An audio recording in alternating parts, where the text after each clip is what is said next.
My two dads won't be seen tonight, so we can bring you a very special episode of The Gen X Files. Welcome to The Gen X Files. I'm Jim. I'm Adam. And today's show is all about LaserDiscs. Oh, baby. I don't think it's a secret that I've shared that LaserDiscs are my very favorite format of home entertainment. I got to be honest, doing the research on this, up until Blu-rays came out, they were a much better quality product than anything else that was out at the time. Even DVDs, but only because of the compression rates with DVDs. Well, I'm sure we're going to get into it. This is going to be Tech Talk. Welcome to Digital Foundry. It's just weird. I had no idea. That's the reason, because, LaserDiscs were huge. They were the size of a record. Literally and figuratively. Yes. And they only put so much. They didn't compress very much on the LaserDiscs. They didn't compress anything. Yeah. It was just, that's why, the longer the movie, it was like 8 discs you had to keep putting in and out. I mean, you could really only do 30 or 60 minutes, depending. But right. And the 60-minute ones were lesser quality because they're jamming so much more into it. Yeah, but honestly, man, I miss LaserDiscs. I know that they were bulky and inconvenient, and you had to flip them and all that crap. But we'll get into it. But I just remember, I've always been a technophile. Yeah, I have always loved gadgets and gizmos, and same. Always been, on the cusp of whatever new technology is. I'm a nerd that way. And I remember the first time I saw a LaserDisc player at a friend's house, because dads back then were all like, "Oh, come check out my hi-fi setup." The old hi-fi store, because it was hi-fi. It was like started out. It was only 4 speakers. You didn't have a center speaker. Right.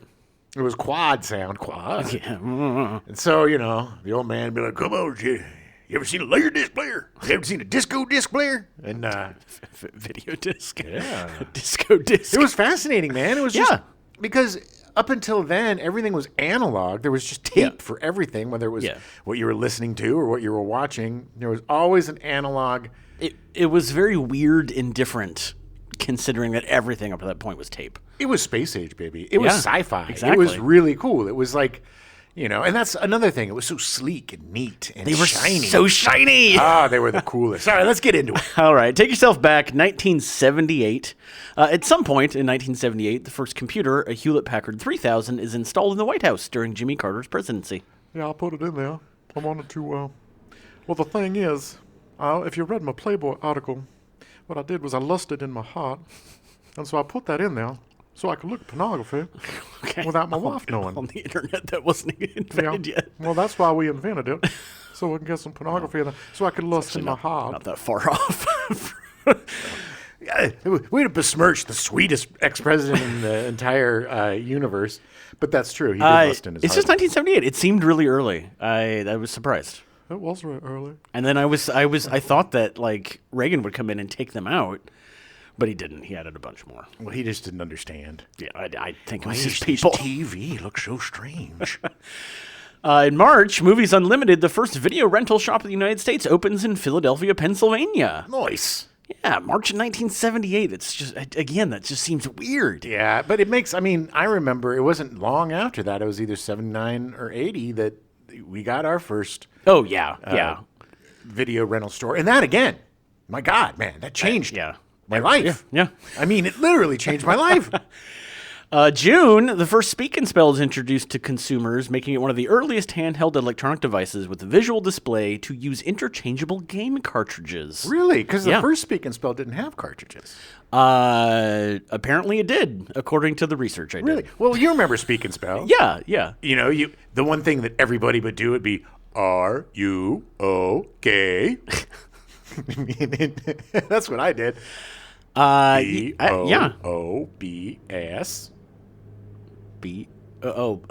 Okay. Wow.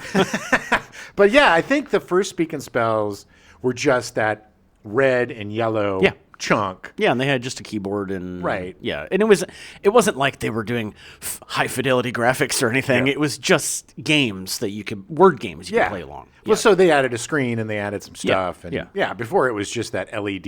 You could see, Yeah. what it was spelling and stuff. But that's how we all learned how to spell. Yeah. And speak. December 11th, LaserDisc becomes commercially available in Atlanta, Georgia, of all places. Yeehaw! So LaserDisc is a home video format and the first commercial optical disc storage medium, initially licensed, sold, and marketed as MCA DiscoVision, also known simply as DiscoVision.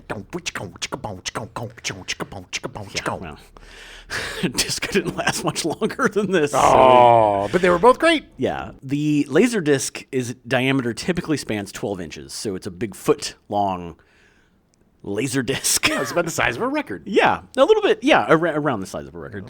Unlike most optical disc standards, LaserDisc is not fully digital and instead requires the use of analog video signals. What? Yeah, which is actually, funny enough, makes it better quality. Yeah. At the end of the day. I know it seems counterintuitive, but it is. Optical video recording technology using a transparent disc was invented by David Paul Gregg and James Russell in 1963, which is, I had no idea it started as a transparent disc. Neither did I. It's very weird. I wonder if this was originally done for like NASA or something. I think it was done. It was originally supposed to be like a storage medium, Right? I mean, not like a playback like kind of video thing. But I think when they realized, that Well, they put something like this on Voyager. They have that disc that plays all the stuff. Oh, yeah. Constantly. on on what? Voyager. Oh, It's Voyager. I am Voyager. okay. I was just Star like, Trek what are the you motion picture, talking baby? about? Okay. Now on LaserDisc. The David Paul Gregg patents were purchased by MCA in 1968. By 1969, Philips had developed a video disc in reflective mode, which has advantages over the transparent mode. Okay. MCA and Philips then decided to combine their efforts and first publicly demonstrated the video disc in 1972. I can't believe that MCA from the Beastie Boys. Yeah, he was so integral. super young at the time. Yeah, and he came up with the LaserDisc. It's crazy. The disco disc. Technically, he just bought it from the guy that came up with it. Had good vision. LaserDisc was first available on the market in Atlanta, Georgia on December 11th, 1978, 2 years after the introduction of the VHS VCR and 4 years before the introduction of the CD, which is based on LaserDisc technology. Okay. We will be discussing the CD later this month. Yes, we will, but this is the CD's granddaddy. It is. Pioneer Electronics later purchased the majority stake in the format and marketed it as both LaserVision, the format name, and LaserDisc, the brand name, in 1980. Cool. Philips produced the players while MCA produced the discs. He did. He produced all the discs. Yeah, he did. The Philips-MCA collaboration was unsuccessful and was discontinued a few years later. And then he joined the Beastie Boys. And then he started the Beastie Boys, Yes. yeah. LaserDisc was launched in Japan in October 1981, and a total of approximately 3.6 million LaserDisc players had been sold before its discontinuation in 2009. Oh, yeah. It was so much bigger in Japan than it was here. Huge. Because they're a lot smarter than us.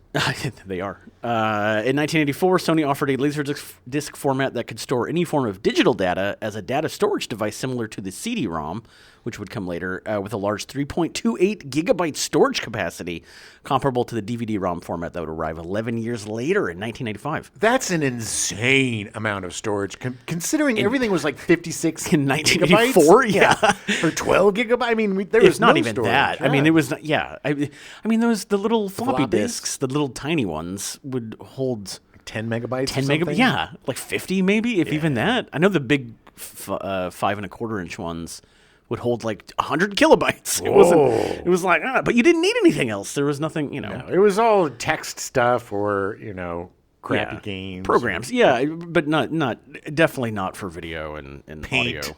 Paint.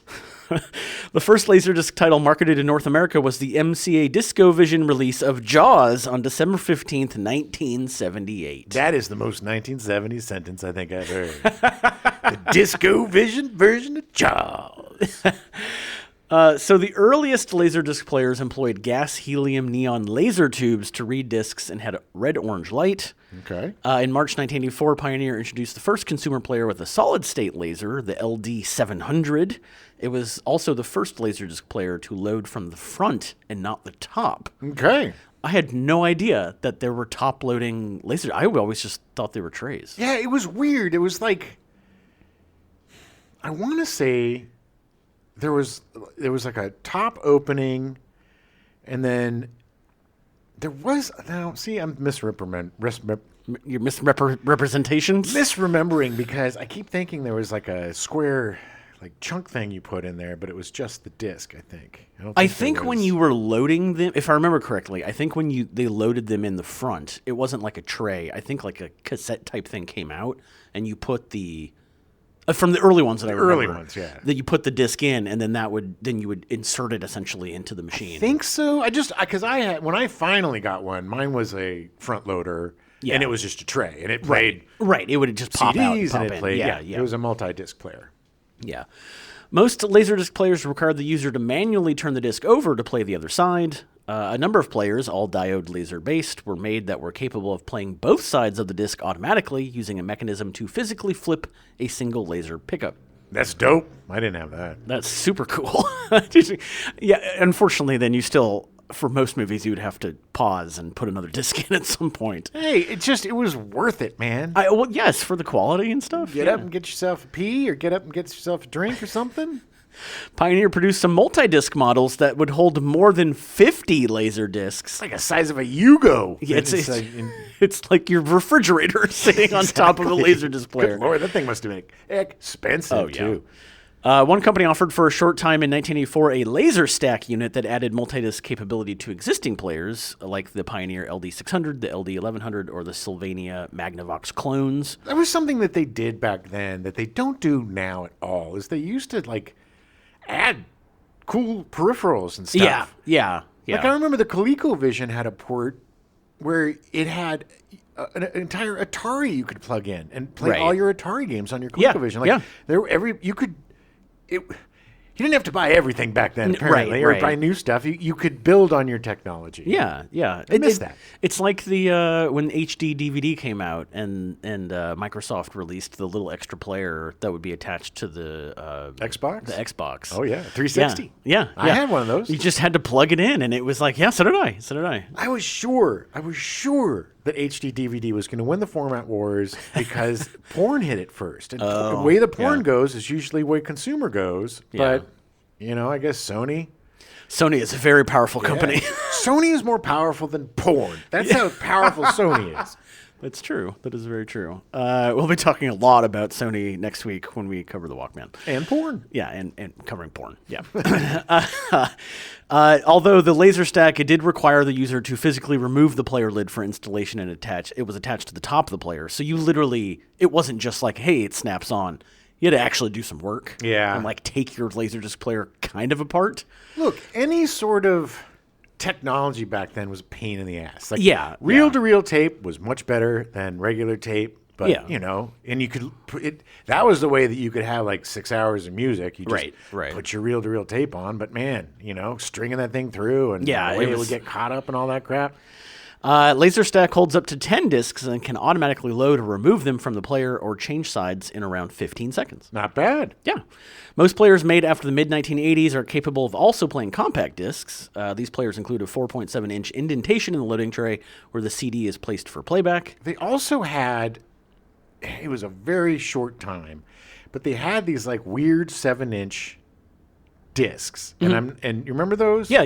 They did smaller ones. Yeah. Yeah, and it was like you could also play those on the LaserDisc. Yeah, I don't even remember what those were for. It would be like single. I think they mostly were done for promotional things. Okay. Because I definitely like CDs had kind of the same thing where the CDs were like 2.5 inches or 3 inches, and then it would just be like one song on the CD, but it would be the like mini CD. It'd be like a promotional thing. There were singles and CD singles. Yeah, but they were tiny. They were small, like in comparison. And LaserDisc did the same thing. At least 2 Pioneer models also operate as a CD changer with several 4.7-inch indentations around the circumference of the main tray. So they had like 5 indentations around it. You could put it in so that way it would just spin your CDs around, you get hours of music. Yeah, the multi-disc thing, that was really popular. You could just throw 5, great for parties. Yeah, put exactly. 6 CDs in, you don't change them. There you go. And then I had one of those DVD players Oh yeah. where you just like throw 5 movies in. Oh yeah. And Take it an would just edible, go. and then you're done. It's like our friend Jana has a CD player that it holds like 400 CDs or Yeah. something.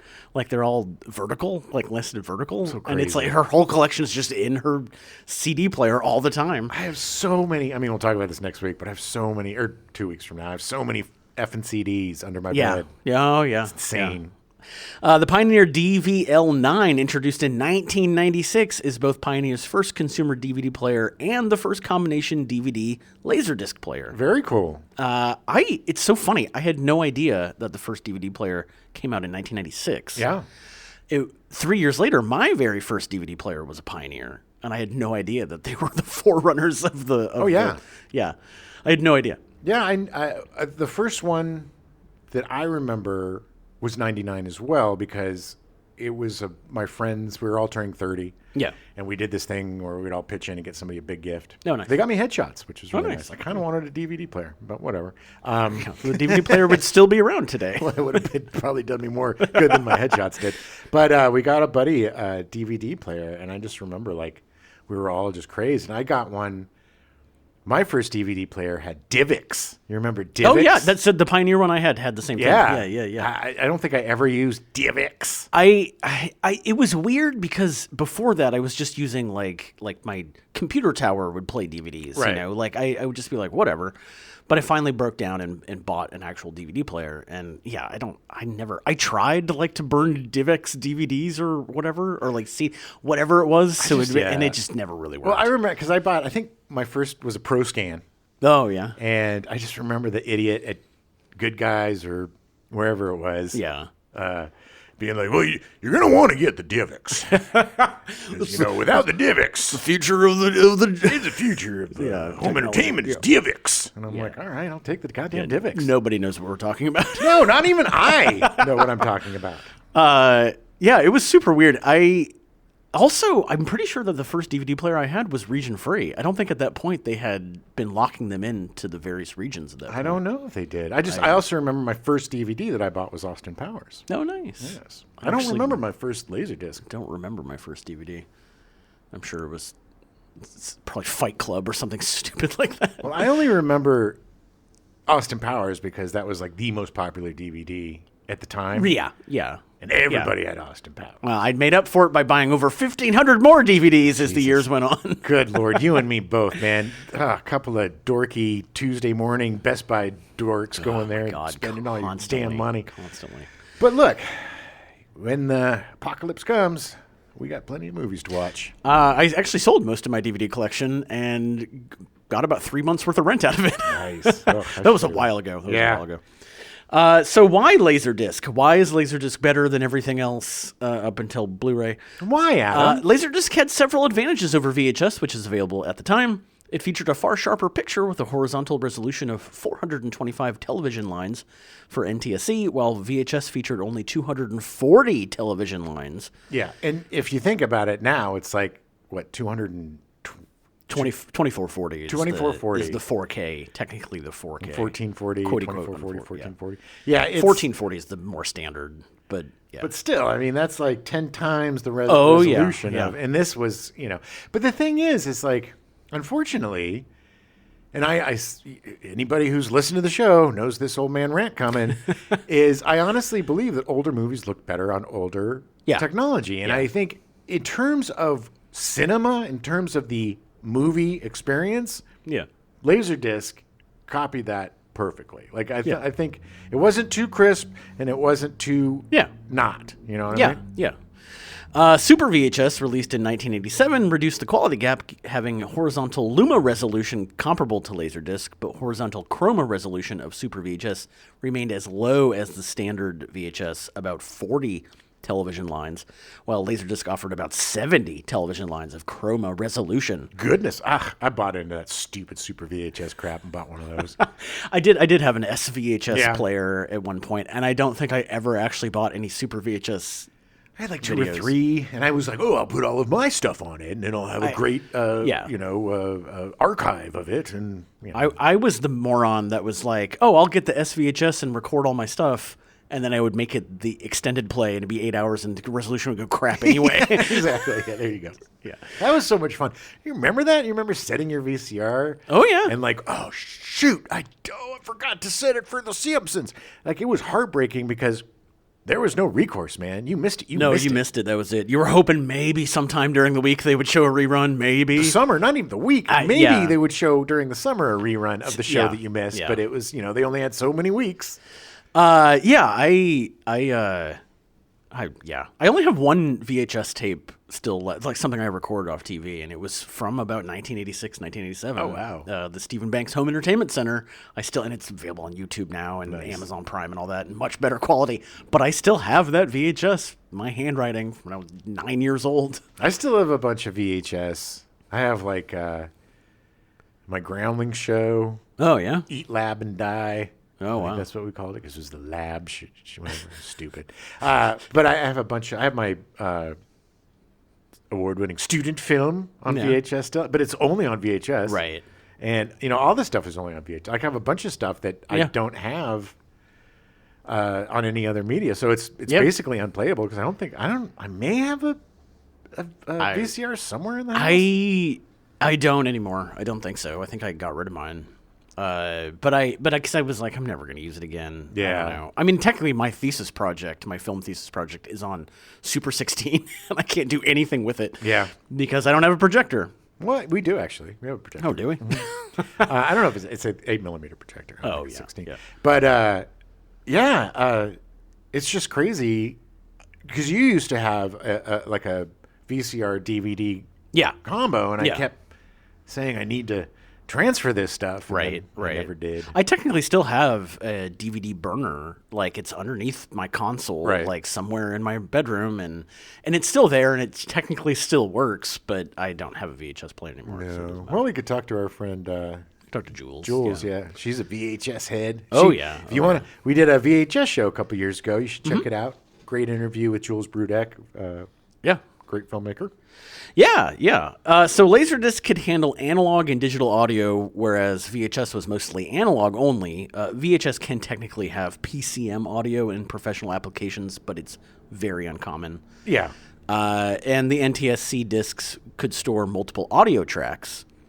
This allowed for extras such as director's commentary tracks and other features to be added onto a film, creating special edition releases that would not have been possible with VHS. That was the thing that was so cool because Yes. everybody who had a DVD player knows that it was just probably way too many special extras. Yeah. But that was the thing, man. As a cinephile, you could go in, you could listen to commentary, you could watch the deleted scenes, you could watch this and Yeah. that. It came with all of this stuff. This was for cinephiles. This was for people, Yeah. snooty snoots like me, Yeah. who loved movies, and there was nothing better. Later on down the line, we'll get into Dave's LaserDisc. For me, because it was a little too early for me with LaserDisc, but special edition DVDs was a huge draw Yeah. because I was a filmmaker and I wanted to hear directly from the director of him talking about how he shot this movie. Sure, yeah. Yeah, it's a huge thing. Disc access was random and chapter-based like the DVD format, meaning that one could jump to any point on a given disc very quickly. Oh, yeah. Plus the fact that you could fast forward and reverse and different Yeah. speeds. And Yeah, by comparison, VHS would require tedious rewinding and fast-forwarding to get to specific points. oh, yeah. There's actually I didn't go into any detail on this, but there's actually 3 different formats of LaserDisc, and the original one, the kind of standard, which does the 30 minutes. You actually had every single frame of the movie had a specific number. Oh, wow. And you could type in the number and Yeah, go yeah, yeah. specifically that frame. That Yeah. was so amazing. Yeah. It really was. And it's a good thing. We don't want to bore the audience with too much text. No. stuff. LaserDiscs were initially cheaper than video cassettes to manufacture because they lacked the moving parts and plastic outer shell that are necessary for VHS tapes to work, and the duplication process, which was much simpler. Oh, yeah. A VHS cassette has at least 14 parts, including the actual tape, while LaserDisc has one part with 5 or 6 layers. Yeah, just plastic, essentially plastic discs. Sure. A disc can be stamped out in a matter of seconds, whereas duplicating videotape required a complex bulk tape duplication mechanism and was a time-consuming process. Ugh, yeah, it was. Yeah, oh yeah. By the end of the 1980s, average disc pressing prices were over $5 per two-sided disc due to the large amount of plastic material and the costly glass mastering process needed to make the metal stamper mechanisms. Due to the larger volume of demand, videocassettes quickly became much cheaper to duplicate, costing as little as $1 by the beginning of the 1990s. Yeah, plastic was cheap. Once you get your manufacturing down, oh yeah, that's it. Well, it's just funny that by the 1990s they cost $1 and they were selling VHS cassettes in the late 70s for like $90. Right. Well, because it wasn't a consumer. I know. But you know, it was they wanted to do. Man, the studios freak the F out over any sort of technological advancement. Yes. And they were so effing scared of VHS that you could only do rentals. And the way that they did that is, unless you were really rich, you couldn't be a VHS collector, because it was you had to like order them straight from the manufacturer. You couldn't just buy them at the stores. Right. And each copy was $70, $80, $90, $100. Because they figured that the rental people would pay for itself. That's what kind of pushed the rental market to happen. Right. Was that it was like, I'm going to buy this, then rent out to my friends for $4 pop. Exactly. You know, I mean, LaserDiscs potentially had a much longer lifespan than video cassettes because the discs were read optically instead of magnetically. No physical contact needed to be made between the player and the disc, except for the player's clamp that holds the disc at its center as it's spun and is read. Yeah, there's nothing to wear out. Tape eventually will wear out. Cassette tape. As a result, playback would not wear the information-bearing part of the discs, and properly manufactured LaserDiscs could theoretically last beyond a lifetime. I mean, they literally could theoretically last forever. Good. By contrast, a VHS tape held all of its picture and sound information on the tape and a magnetic coating, which is in contact with the spinning heads on the head drum, causing progressive wear with each use. Although later in VHS's lifespan, engineering improvements allowed tapes to be made and played back without contact. All right. Which is super weird. It is Did weird. not know that was a thing. Neither did I. The tape was also thin and delicate, and it was easy for a player mechanism, especially in a low-quality or malfunctioning model, to mishandle the tape and damage it by creasing it, frilling, aka stretching its edges, or even breaking it. It was the worst. Yeah. Oh, it was the worst when you got your tape caught in there. Yeah. And then especially if it was an effing rental, right? Oh, my God. And then you got to so delicately take it out to not snap the thing. Sometimes you have to take apart the... For me, it happened a lot more with audio cassettes than it did with the VHS stuff. Oh, yeah. But like, that's why I always kept a pencil in your car. Just turn, Scoop up them scoops. By the advent of DVD, LaserDisc had declined considerably in popularity, so the two formats never directly competed with each other. With standard play LaserDiscs, the user can jump directly to any individual frame of video simply by entering the frame number on the remote keypad, a feature not common on DVD players. Beep, bop, boop. Well, because it was compressed. You couldn't do that. Like, you couldn't be as precise because you had compressed all the information. Right. The format's instant access capability made it possible for a new breed of LaserDisc-based video arcade games, and several companies saw potential in using LaserDiscs for video games in the 1980s and 90s, beginning in 83 with Sega's Astron Belt. I don't remember Astron. I don't remember that either. Cinematronics and American Laser Games produced elaborate arcade games that used the random access features to create interactive movies such as Dragon's Lair and Space Ace. I remember both of those, baby. They were amazing. Oh my God, I spent so much money on It Dragon's Lair. It's like I'm playing a movie. Yeah. It's so crazy. And when you're at the arcade, you knew, because then all of a sudden people would start crowding around. It's like, holy crap, this guy's going to beat Dragon's Lair. And then there's that one part where you got to go bloop, bloop, bloop. Yeah. 3 little bloop, bloop, bloop dodges, and everybody effed that up. And it was like, back to the beginning, baby. Yeah. You just sunk $80 worth of quarters into this damn thing. Similarly, the Pioneer Laser Active and Halcyon were introduced as home video game consoles that use LaserDisc media for their software. Cool. I don't remember either of those. Yeah. In contrast to there was another thing too, I didn't include this, but one of the benefits that LaserDisc had over DVD is that DVD had areas that you couldn't skip past. Right. Like the warnings about piracy and all that. LaserDisc was not that way. Oh, no, you can get past anything. Yeah. In contrast to the entirely digital DVD, LaserDiscs use only analog video. As the LaserDisc format is not digitally encoded and does not make use of compression techniques, it is immune to video macro blocking, most visible as blockiness during high motion sequences, or contrast banding, subtle visible lines in gradient areas such as out-of-focus backgrounds, skies, or light casts from spotlights. Also, like, if you look at blackness, dark Yeah. It gets very kind of very pixelated sometimes, yeah. or it gets that whooshy. It's because of the MPEG-2 encoding process. That's the actual term, whooshy. Whooshy. It gets whooshy. Yeah. It's true. That is, Sony has a whole section in their handbook about whooshy. It's like 18 pages long. DVDs use compressed audio formats such as Dolby Digital and DTS for multi-channel sound. Most Laserdiscs were encoded with stereo, often Dolby Surround CD quality audio 16-bit 44.1 kilohertz tracks, as well as analog audio tracks. DTS encoded Laserdiscs have DTS soundtracks of 1,235 kilobits instead of the reduced bit rate of 768 commonly employed on DVDs with optional DTS audio. Gibbity. Meaning the sound was better with Laserdisc. Yes, that's what that meant. That all that gobbledygook just meant that the sound was better with Laserdisc. Well, again, because it wasn't compressed. Because you had the full rich range. I mean, look at a picture.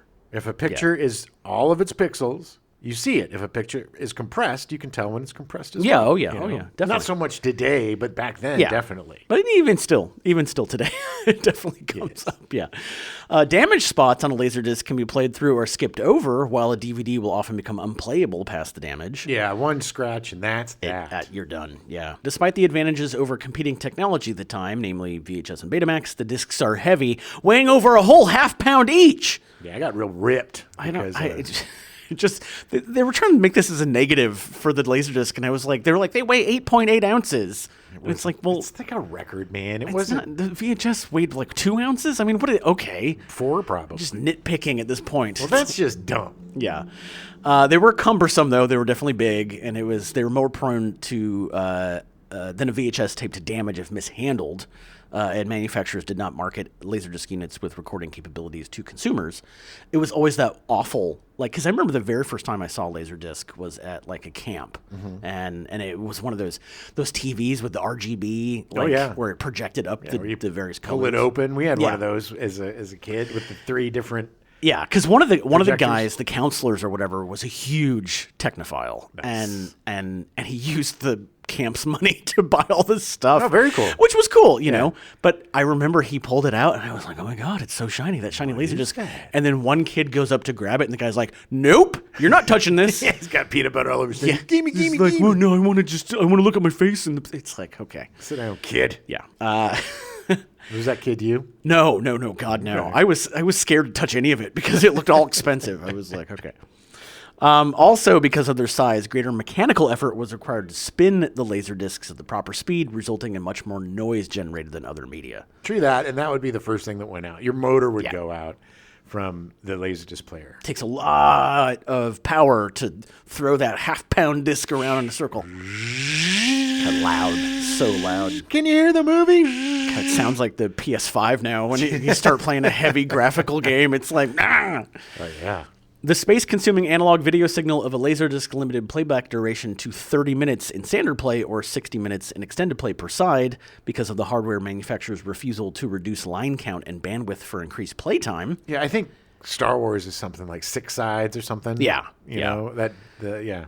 And when they first started coming out, they only printed the discs on one side. And like if you put it in wrong, a little turtle would pop up on his back, and it would have his belly was the laser disc. Oh, no. And it would say, you need to play the other side. Ah, that's awesome. Yeah. The line count, because the manufacturers refuse to reduce the line count like they do in VHS. VHS tapes have a 3 megahertz video bandwidth, while Laserdisc preserves the full 6 megahertz bandwidth and resolution used in NTSC broadcasts. Nice. So it essentially, Laserdiscs are more like what you would see over the air. Sure.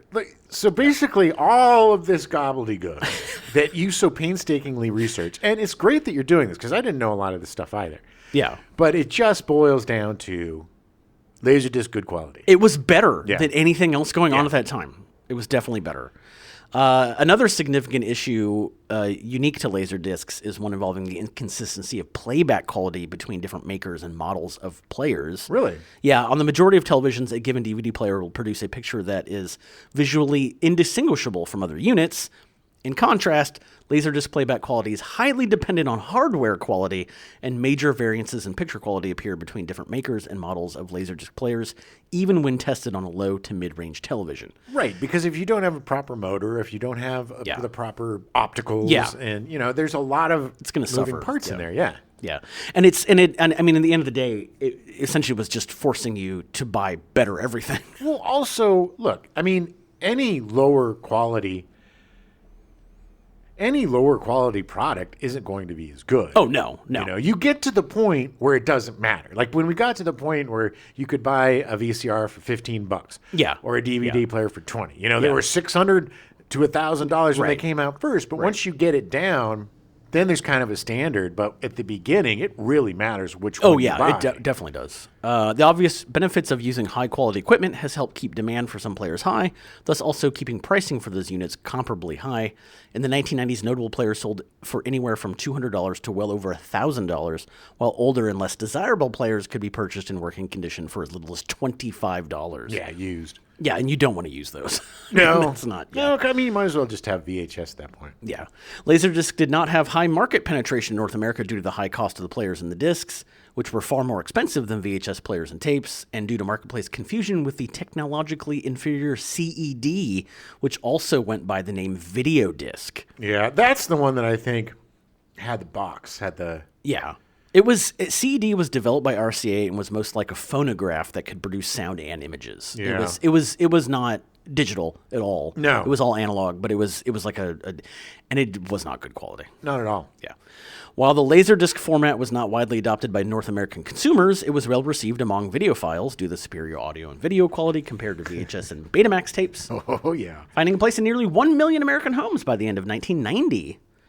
The last title released in North America was Paramount's Bringing Out the Dead in October 3rd, 2000. Yeah, with... I had no idea they were making LaserDisc that late. Oh, yeah, that was Martin Scorsese. Yeah. And... Nick Cage. wasn't it? Yeah. Yeah, and the dude from Roseanne. John Goodman. And John Goodman. Oh, I don't think I've ever seen that movie. It's good. It's kind of in the same vein as After Hours or those kind of smaller films that he Yeah. did that were kind of a departure from all the mob crap. The huge, giant, epic stories he would tell. Still a good movie, though. Yeah. Film titles continue to be released in Japan until September 21st, 2001, with the last Japanese movie released being the Hong Kong film Tokyo Raiders from Golden Harvest. Nice. The last known LaserDisc title is Onto Station Volume 1018, a karaoke disc released on March 21st, 2007. Yeah, that was a good one. That's crazy to me that it was all the way produced all the way up to 2011. Well, because... Or 2007. LaserDiscs were still prominently used in karaoke Yes, because there was yes. it was just a lot more better quality. And being able to jump from song to song. Yeah, and there were a lot more songs on the disc. Yeah, So yeah. for a long time, I mean, that's what kind of kept it alive for so many years, Yeah. especially in Japan, because there's Right. a lot of It was huge. karaoke bars there. Big in Japan. Production of LaserDisc players ended in July 2009 when Pioneer stopped making them. Pioneer continued to repair and service players until September 30th, 2020, when the remaining parts inventory was exhausted. That is awesome. That is amazing to Yeah. me that it was just a few years ago. Crazy. That's crazy. It was estimated that in 1998, LaserDisc players were in approximately 2% of U.S. households, roughly about 2 million people, or 2 million households. By comparison, in 1999, players were in 10% of Japanese households. Yeah, well, they like technology, Yeah. and they also are. Look, Americans are lazy. We don't care. Most Americans don't give a crap as long as they Yeah. can see it. Yeah. They don't care. Yeah. They're just like, what do I care? That's why people watch crap on their phones. Yeah. It's just like, Yeah. I don't care. Yeah. But the Japanese take their technology very seriously. That's why they take their entertainment very seriously. Exactly. As do I. I don't. This is why I am a huge proponent of Sony. Yes. Sony, they produce quality products. Very good products, except for their TVs. No, their TV's great. The TVs used to be really good. I have a Sony TV that I purchased during the pandemic. Yeah. It's a mid, it's like, any your $800 to $1,000 TV. It's not the super Not like a OLED or whatever. $10,000 TV. But it's a good quality 4K. But it's a smart TV. And I swear, man, if I had to do it over again Yeah. and they offered them, I would not get a smart TV. There's just too many things to go wrong. Yeah. Plus, they just did an update on the TV. Yeah. and now it just Yeah. freezes all the time. Well, this is why Sony need to have their own OS on it rather Yes. than using like Android or something. Android is garbage. It's garbage. Absolute garbage. The Paramount Plus app, it takes like, I don't know, anywhere from 30 seconds to a minute for it to just deal. And it Yeah. looks like you're watching the worst messed up VHS tape and you took the tracking and just went bleep. Yeah. You know, it's so pixelated Yeah. and garbage. And then it still garbageizes. Right, You know, right. it's just the streaming for the Paramount Plus Android app is awful. Awful. Yeah, I would definitely not blame the TV. I would blame the software. Right. Because Paramount Plus in general, because I have watched it both on my smart TV Right. and my PS5, and they're both crap. It is Yeah. not every like 10 minutes suddenly it just looks like you're looking through a potato. And I'm Yes. just like, what the hell? It's And bizarre. it lasts for like 40 seconds and Yeah. it comes back and it's fine. But it's like, I guess I tried doing both because it was just so frustrating. And it's, You're it's just- effing yeah. Paramount Pictures. I know, Get your I know. ass together, people. Good Lord. Hulu can do it. Yeah, Disney well, can do it. Hulu still has issues on my Yeah, my I get some PS5. freezies on Yeah. the Hulu. It does, for me, the Hulu, it gets out of sync. The audio by Yes. the end of an episode of something, it's so far out of sync. It'll do that. It's just it's again compression. Yeah, and I know, all of the stuff that is just it's a bummer. Look, the funniest thing is we're basically going from cable to streaming, and then Yeah. streaming is going to be cable again. Yeah, yeah. Because everything's going to merge, and it's like, oh, we invented cable TV. It's just like, Hey guys, here's an idea. we're going full Yeah. circle because they've realized they can't make any money on streaming. No. Which is weird. But, and so now everybody's pushing their garbage, low tier, commercial infused option. Oh, well, that's what it's eventually going to be. Is going to be all commercials again. Yeah, it's going to be crap. I mean, it's going to be annoying. Yeah, and then now idiots like Zaslav. Oh, I don't like you, Zazzy. Oh, I'm telling you, Zaz, I'm coming after you. So a total of 16.8 million LaserDisc players were sold worldwide, of which 9.5 million were sold by Pioneer. By 2001, LaserDisc had been completely replaced by DVD in the North American retail marketplace as media were no longer being produced for LaserDisc. Players were still exported to North America from Japan until the end of 2001. The format has retained some popularity among American collectors and to a greater degree in Japan, where the format was better supported and more prevalent during its lifespan. Yeah, it like we talked about, Japan takes their technology very seriously. Oh, they do. They do. But it's a shame. It's funny. I miss LaserDisc because in a weird kind of creepy way, you were in a club Yeah. that not a lot of people were in, Yeah, And yeah. I remember, I still have dreams to this day of perusing Dave's LaserDisc. Yeah. And going in on Ventura Boulevard, Oh. going to Dave's, Yeah. and every piece of S stuck up cinephile a-hole is in there. No, flippity flippity flip. Flippity flip. No. Do you have the Japanese version 456 of The Matrix? Because I don't like this version. Look, NTSC is nothing. It is garbage. No. It is a garbage region. Good Lord. But I would go in there all the time because I loved LaserDisc. And it's not, I never had a giant collection because they were pretty pricey. Oh, yeah. Yeah. I got half of my collection for free when my buddies were working at, my buddies, when my friends, that really bothers me a bit, my buddies. Anyway, when my friends were working for Richard Donner, I got all of his movie. I got all the Lethal Weps, all the Supermans. So I got like half of my collection was freebies from Donner because they're just sitting in a closet. But I remember just going there and it was so exciting to get it and to bring it home because, it wasn't just watching the movie. It was all the extras that you really didn't see. Yeah. Unless you watch some behind-the-scenes documentary. Behind the seas, did I Behind the just say? seas, yeah. Under Somewhere the seas. Yeah. behind the seas. Behind the scenes. Yes. Unless you watched something on TV that was a behind-the-scenes kind of gig, Yeah. you didn't really get to see any of that crap. And I was fascinated by all that stuff. Same. Ever since Star Wars came out and they would do specials on the special That was- effects yeah. and the models, it just totally goosed my gooser, and I just loved that stuff.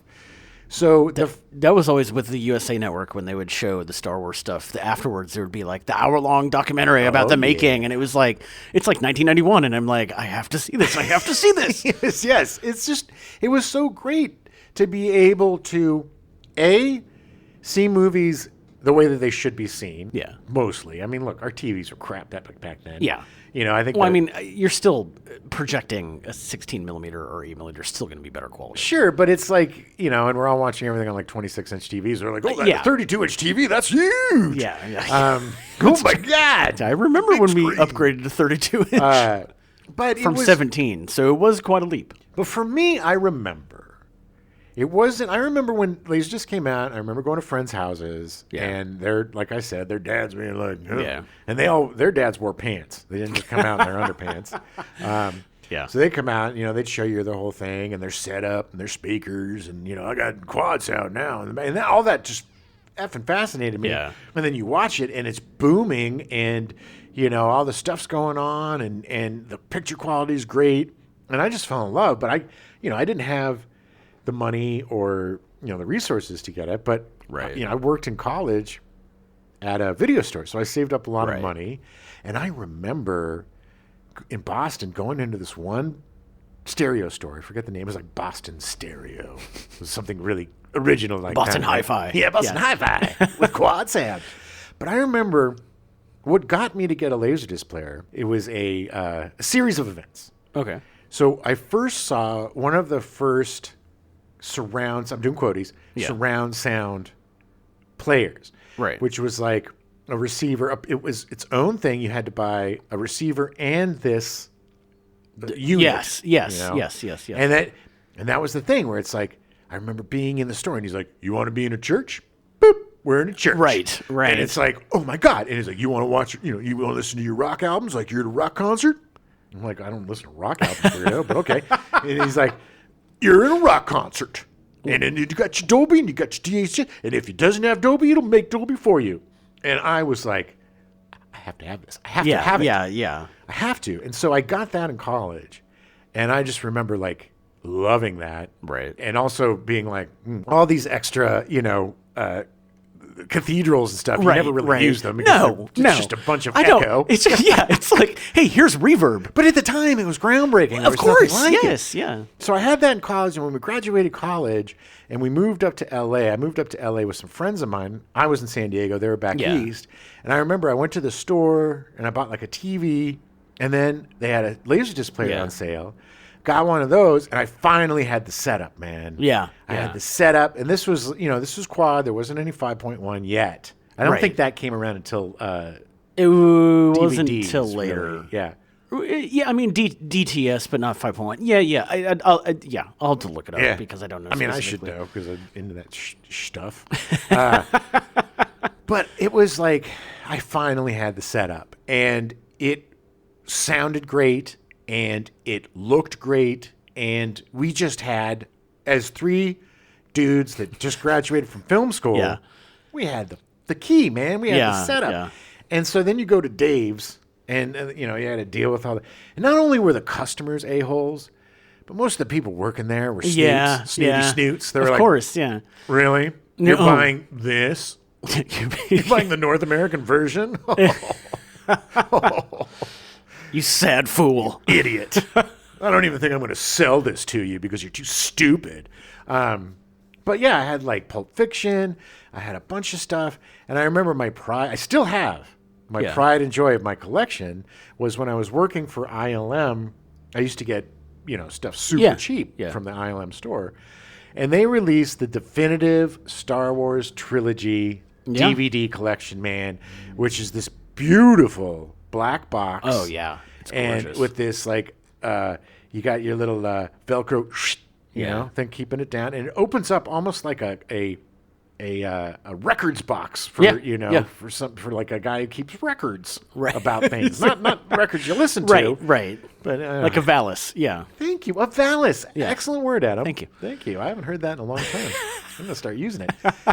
But the Valis type container, and it had not only did it have all the movies, the theatrical cuts without any of the nonsense, nice, and it had all of these great supplemental things like bloopers, deleted documentaries, scenes, and documentaries, extra features, yeah. all sorts. Every movie comes with an extra disc of extras. Oh, wow. Wow. So there's 3 extra discs just for extra stuff, and a book. A big ass book of all like behind the scenes. The size of the laser discs. Bigger than the light. I mean, it's like, No, but I mean like it's like the full 12 inch. Like it's just it looks like a coffee table book. Pretty much.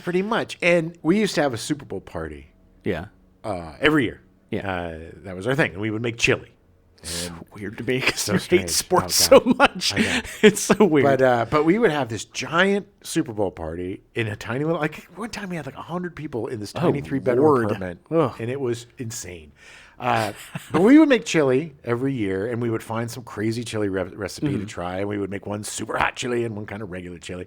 So you just had a bunch of drunk, filled with chili. I mean, it's like the stupidest thing. People just farting constantly. It's like 2 bathrooms. The It's like, smell in here is awful. did we not learn a lesson last year? But every Super Bowl, the tradition was, as we were preparing the chili and as we were getting ready for the party, we would put on Empire Strikes Back on LaserDisc. Oh, nice. And it was just one of those things where if you were in the club, Yeah. it was very cool. Right. You know? Right. And as a film guy, Yeah. a graduate of film school, and it's like you had, when somebody knew, like if somebody came over to your house and they saw your LaserDisc player, they'd be like, okay. What's Either they'd be like, what?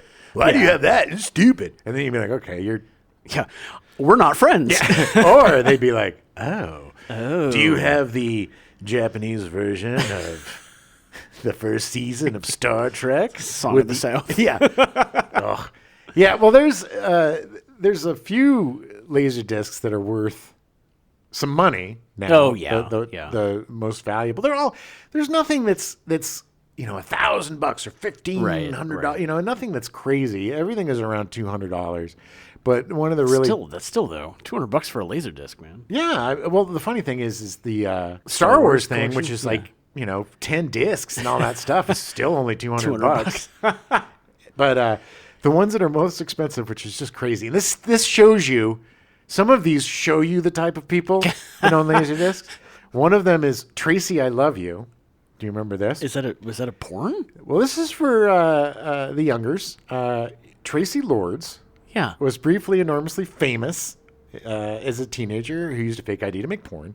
And so this was her final pornography film. The one that was legal? The one that was legal. Okay. And She turned 18 and cashed in. and everybody was like, nope, I'm out. Oh, it's so gross. It just shows how absolutely gross. She was paid $1 million to do that. Well, anyway. Despite the fact that $148. she was in like 10,000 movies over 3 years where she was highly illegal. Oh, my God. So how much is it? $148 $148 for Tracy, I Love You know You. what's really funny is that I worked in high school between 92 and 96. I worked at a Kmart in the electronics department. And when I started working there, we still didn't have LaserDisc players. Really? Like they never were a thing in Iowa. Yeah. I mean, I remember when DVDs came in and like that became more popular, but like it was all just straight up like VHS. Yeah. That was it. Well, you would have to go to your Good Guys Yeah, or yeah. your Best Buys or your Sam Goody. Yeah. Wait, yeah. Sam Goody was a record. Yeah. But you would have to go to your Good Guys or your Best Buy to get a LaserDisc Yeah. player. Because they weren't just sold in, Yeah. Sears and whatever, usually. You'd have to, go someplace a little more specialized to seek it Yeah. out. And in fact, now, I mean, that's how far we've come is that Best Buy is not going to be carrying physical media anymore. It breaks my heart. Yeah. I like physical. I still, Yeah. to this day, Yeah. would rather have physical media. I haven't purchased any DVDs or any Yeah. in a while. In a while. I mean, I did. I got you a DVD for Christmas, and Yeah. I got the Ed Grimley on DVD for Christmas, which I love. Yeah. But that's the thing. It's like I look out. We have 4 racks Mm-hmm. of DVDs out in the living room. One side is TV shows. One side is movies. And there's such great movies on there. And I can't remember the last time That we just popped one open We just and threw pop it in. one in. I mean, I'm sure there's some movie night where we did. I think it was Die Hard, actually. I think we watched we? Die Hard on DVD. Yeah. good. It's good to do that. I just think we get so spoiled with all this streaming. I'm a huge culprit in the if it's not streaming, I don't want to watch it. Yeah. I don't know why, because I love DVDs Yeah. and I love that stuff. It's silly. It's just I think we become accustomed to it. We become acclimated to Yeah. just sitting. The instant gratification Yeah. of beep bop boop, and then you there's used to the have- movie. Yeah, you used to have to get up, change the movie, and get up for a while, do something. And now you can just what do the kids call it? Bed rotting. Yeah. You could bed rot. God. And not even move. But I loved Tuesday mornings. Oh, same. I Same. loved Tuesday. I would be working, and I did a job that was driving, and I would always fit in. So exciting. I would get there usually when it opened. Yeah. And you'd run in, especially on days when you knew, because stuff Yeah, would sell yeah, out. yeah, A yeah. big release, like a Matrix or a Star Wars. Or, like the big collection of Matrix, man, that thing. that you would have to run in there and you'd have to get it, and then you'd have your big old blue bag full of goodies, and just the smell of that, the DVDs, the smell of the video Trying games. to get the security tag off in one piece so Yeah. it doesn't, it's like, otherwise it's just, you're like, ah.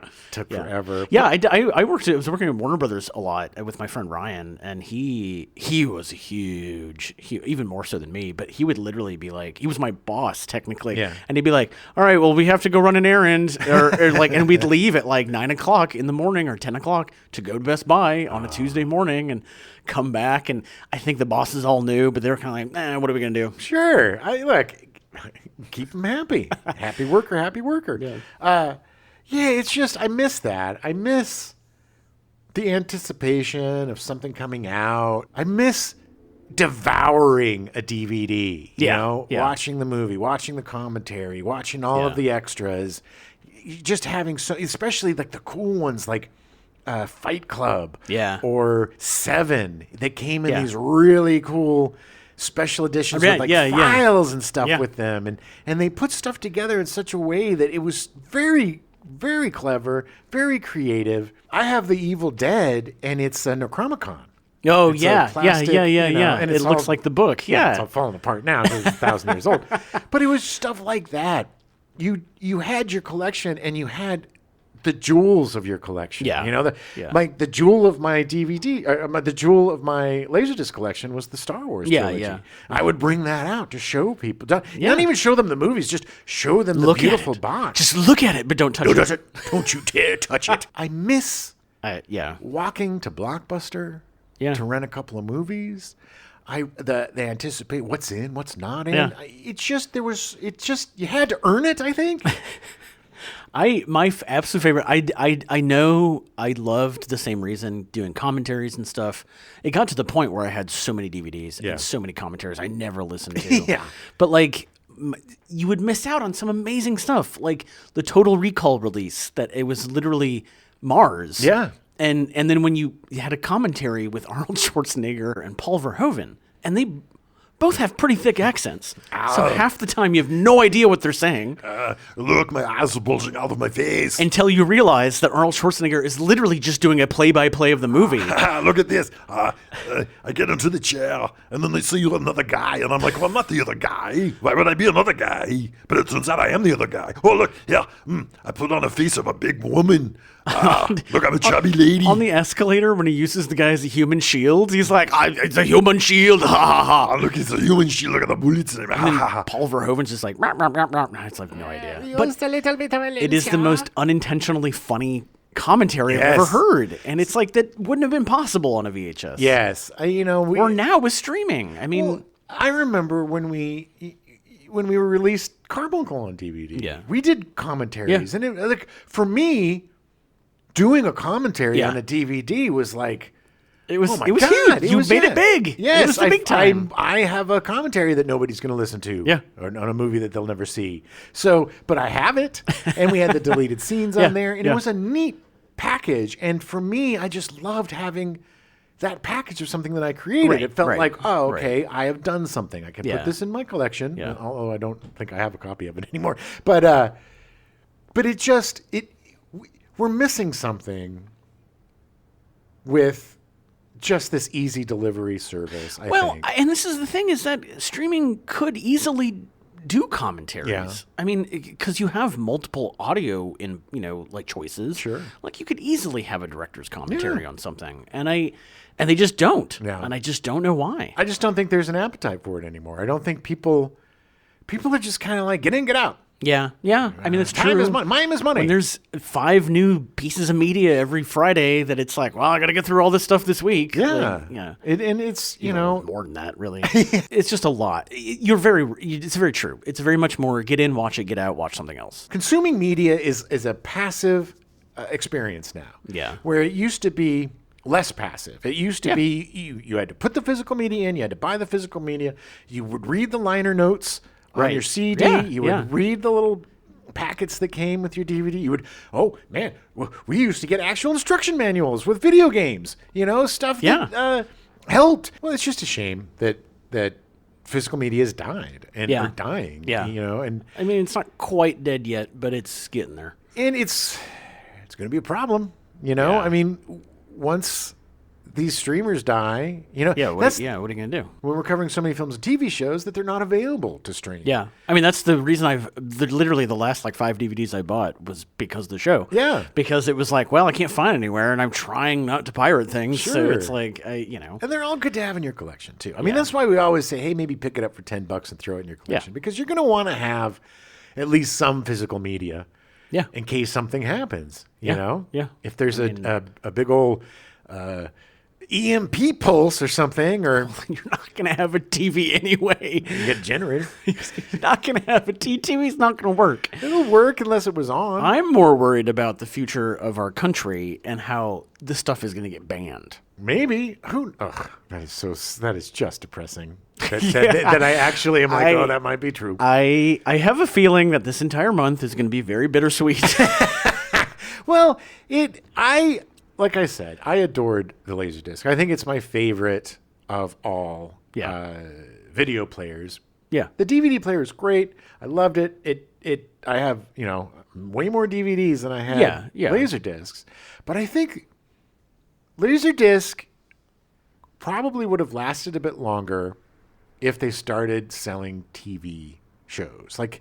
Because that really helped That really helped DVDs was, I can get Arrested Development, or I can get this show, and I can binge a full series, And I think there were a few, Star Trek, and there was a few series on, but they didn't really hit like The Simpsons and this and that. And I think it would have helped make it live a bit longer. Yeah. Because that was a lot of the DVD business was, I'm buying all the Magnum PI. Or yes, waiting for... but the issue was that even Star Trek, which was only 5 seasons, still had 24 episodes. 3 seasons. Or 3 seasons, but it still had 24 episodes in each season, or 20. We'll say 20 episodes in each season. So there were 60 episodes, meaning you needed at least 30 laser discs to have the entire series. It's basically, you'd have to either have compressed ones and have. They would have to be the side. 60-minute ones, and then one episode on each side. And even then, maybe it's 60 discs because you got to flip it over in between to keep the quality up. I mean, it was a great idea. And learning more about it, I'm kind of sad I missed the LaserDisc fad. It was so. All right, don't call it a fad. No, I'm just kidding. Well, it did come and go. I mean, it's a fad. I'm just teasing, but you did feel like you were a part of an exclusive club. Yeah. And it really was the way to watch movies, even though you had to get up and turn it over or whatever. Just make a kid do it. We didn't have movie night anywhere else but our apartment because we had the goods and, we had the sound and the pitch. Yeah. I have basically a movie screen in my bedroom. And it's as big as some of the screens in the Malibu, the Alamo Draft House, or some of those other little theaters. Yeah. But I still miss sometimes the giant top-loading VHS. That if you eject, you had to keep your hand away from the holder. If you open it up, you're gonna break your hand off. And they have giant, crappy TV where is all wood paneled. Oh yeah. And Oh you yeah. pull the thing back, and it's got the 3 tubes that hit the mirror and Oh, give yeah, you the yeah. screen. And, there was just a lot of really cool stuff, and it was made really interestingly. Yeah. You had consoles that were bars and stereos and Yeah. TVs, and It was furniture. they're Yeah. part of furniture, because everything was so damn big and bulky. If you're into something, it's hard now, unless it's like Dungeons and Dragons or something that lends itself to minutia or to Yeah. dice and buying stuff and having things, Right. actual things. Binging now kind of just seems like I miss a lot, because it's on and it's going. Right, And right, there's right. no, it's like, oh, here's Friday. The funniest thing is everybody was so worried about VHS and LaserDisc Yeah, and DVDs yeah. in terms of box office and in terms of Right. the cinema. Yeah. But it's the streaming that's ruining it. Yeah. It's true. It's And true. It's the fact that Finally coming true. let's look at the movie that came out last month, Marvels. Yeah. That for all intents and purposes supposed to be a really good movie. Yeah. But I don't think it was the trolls. I think what killed it was I could see it on Disney in a month. It's by Christmas. It's going to be on Disney Plus. And you have all these idiots that are just like spewing all this stuff that I don't want to deal with the hassle. Yeah. I don't want to blah blah bloop. And so back in the day, you would see the movie in the theater, you'd love it. 6 months, 8 months later, it would come out on VHS or DVD or LaserDisc, and you'd buy it, and you put it in your collection, and you'd get all of the commentary and extras, and you would enjoy even more of that film by Right, seeing the right. bloopers and the deleted scenes and the short film that it was based on and the bleepity bleepity bleep. And now you just consume it, and then that's it. Like most of the stuff that I watch, I can't tell you what it was about, really. Yeah. It I don't- just it's- goes in yeah. one ear. There's certain, there's always going to be things that stand out, like Yeah. Blue Eye Samurai, Yeah, or, yeah, yeah.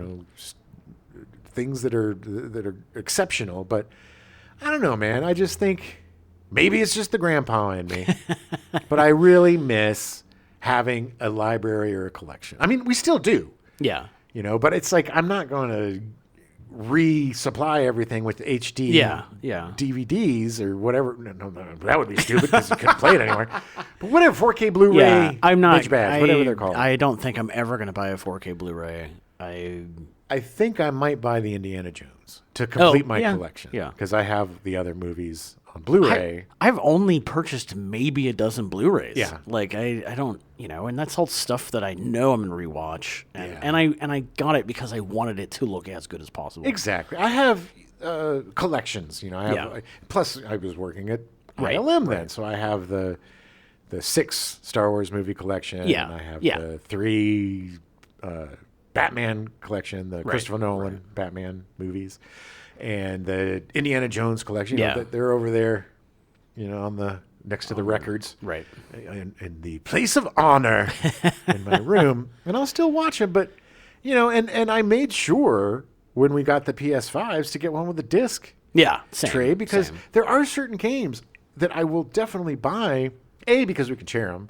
Yeah. But B, like Red Dead Redemption is one of my favorite games of all time. I want the physical disc Yeah. in case anything What happens. happens? Yeah. What happens when Sony says, "Well, you don't have access to this anymore"? Right, exactly. And they can do that. And all of the horrific thing, not horrific. I mean, there's a lot of horrific things going on in the world, let's be honest.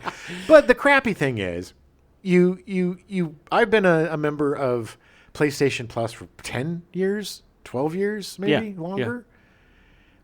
If I stop for 1 month, I lose every single one of those hundreds Yeah, of games that I yeah. got for free that I paid for, Technically paid for, yeah. which is garbage. Yeah. So they could take it away from you. Trap of the digital. They can take it out of your library. which is great. Like the PT, that teaser for the Oh yeah. the Silent Hill game. That never Hideo happened. Kojima. Yeah, That yeah. because of he left Right. Konami. Konami fired him or whatever. Smart move, Konami. Whatever. Yeah. But they physically removed that and took it away from you. You had to like download it onto something and hide it from them Right. to be able to keep it. And it's just It's just ridiculous. you buy something, you should be able to own it. Correct. Right? Correct. And that's what you got with LaserDisc, And baby. that's what you have physical. It's yours. Yeah, I would love to hear from anybody who was part of the club, Yeah, the LaserDisc yeah. club, because, you know, there's only a million of us in the United States, apparently. But did you feel the same way? Did you feel like a little bit special because you had something that other people didn't? And not like better, you know, not like, oh, I have something that you don't, and I'm better than you.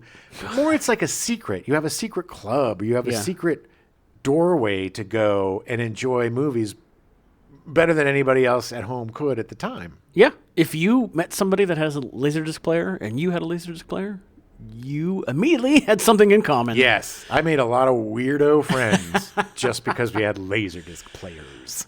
All right, we'll be back next week. We're going to cover the Walkman. Baby, the Walkman changed the effing world. It did. It really did. I mean, you don't understand. You will next week. Yeah. But you don't now. Get some LaserDisc, baby. Let's bring it back. Digital. Chomp, chomp, chomp, chomp, chomp. You like my ASMRs? Peas, pup, puppy, pup, pea, peacock, petunia, pop, pop, pop, pop. Okay, warmed up. Gabba, gabba, goo. You ready? Yeah. We've been rolling for a while. Gen X Files Show 146-LaserDisc. So this is another.